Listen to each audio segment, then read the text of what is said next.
مؤسسه دولتی خانه اینترنت پیرانسالان و معیوبان شهر ترسونزاده دارای 4 شعبه عمومی و 1 شعبه برجاماندگان میباشد. این حال در این مؤسسه 178 نفر باشندگان زندگانی میکنند. سرپرستی کل این مؤسسه را اجنسی دولتی مبارزه بر ضد مواد مخدر بر دوش دارد که همیشه از حال باشندگان اینجا خبر میگیرند. همچنین در نزد مؤسسه در مساحت 2 گکتار زمین خوجگی یوراسون تشکیل کرده شده است که در آن کارمندان مؤسسه غله‌دانه، پیاز و کارتوشکا، پمیدور و بادرینگ و دیگر نمودی زراعت‌ها کشت می‌نمایند. تا امروز در انبار مؤسسه از حساب این زمین یوریرسان مواد خوراک ذخیره کرده شده است. ما توانستیم که از زمین خوجگی یوراسونی نزد مؤسسه در سال روان 5 تن و 128 کیلوگرم گندم جمع آوری نمودیم.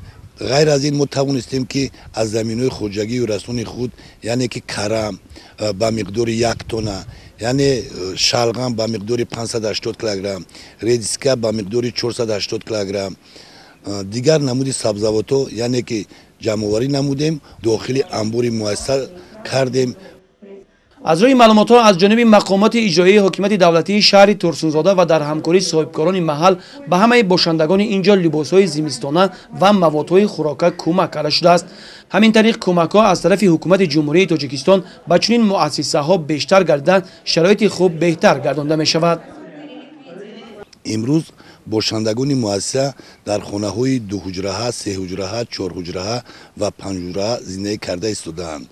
چیزی که از گفته‌های پیشوای ملت برمی‌آید همه وقت در زبان محترم پرزیدنت جمهوری تاجیکستان تنها دستگیری معیوبان و شخصانی که با آنها برابرند و شخصانی که یک و تنها اند یعنی که دستگیری معیوبان و هیچ وقت چیزی که در سخنانشون گفته می‌گذرد من هیچ وقت شما را تنها یعنی که خار و زار شدن نمی‌مانم.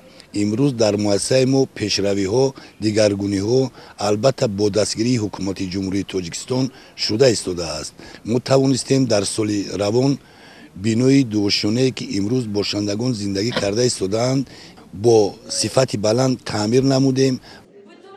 ماموریت و اتفاق کسبه کارمندان اینجا دستور و سفارش‌های حکومت جمهوری تاجیکستان را سرمشق کاری خود نموده تمام چاره‌ها را بهر درست نگهبانی استقامت کنندگان عملی می‌گردانند.